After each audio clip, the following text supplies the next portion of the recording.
Assalamu alaikum everyone. So today we are going to discuss about the protective layers of an embryo. So in total we have three layers. The number one layer is the amniotic sac. So let's discuss about the amniotic sac first. This layer is also known as the amnion. The name of this layer is amnion. हम इसे amniotic sac भी कहते हैं.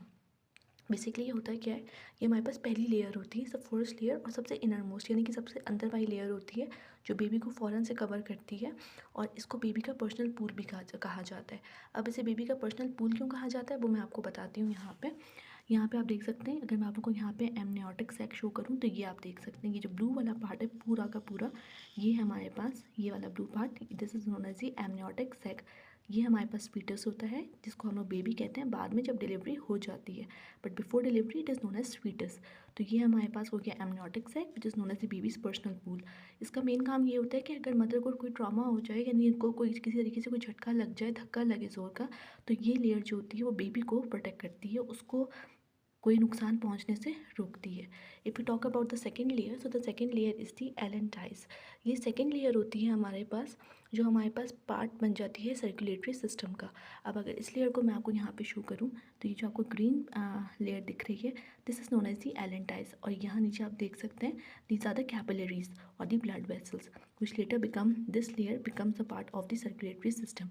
यहाँ से फिर हमारे पास blood exchange और फूड सब कुछ जो होता है, फूड तो नहीं, फूड हमारे पास भी यहाँ नीचे लेटर प्लेसेंटा से होता है, लेकिन पार्ट इसका यहीं से बनना शुरू होता है, अम्बिलिकल कॉर्ड से. Now if you talk about the third layer which is the Korean. Korean का अपना कुछ खास फंक्शन नहीं होता सिवाय इसके कि हमारे पास ये बाकी दो लेयर्स जो खुद भी एक प्रोटेक्टिव लेयर्स ही हैं, लेकिन उन्हें भी प्रोटेक्शन की ज़रूरत होती है, which provides by chorion. So chorion is the third and the last layer of the embryo that provides protection to these layers. तो अगर मैं कोरियन यहाँ पे शो करूँ तो आपको ये वाला रेड पार्ट, फाइनल पार्ट दिख रहा होगा, ये this is known as the Korean.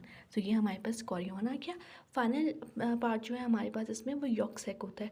Females में यॉक सैक इतना इंपॉर्टेंट नहीं होता ह्यूमन बॉडी में. वाई? बिकॉज बॉडी में फीमेल की जो बेबी होता है, जो फीटस होता है, उसको फूड मिलता है थ्रू प्लेसेंटा, तो उसे यॉक की इतनी ज़रूरत नहीं होती क्योंकि वो ऑलरेडी अपना फूड जो होता है वो अपना ले रहा होता है अपने प्लेसेंटा से. Okay, so this is the end here, and if you want more videos like this one, so yes, I can make it for you.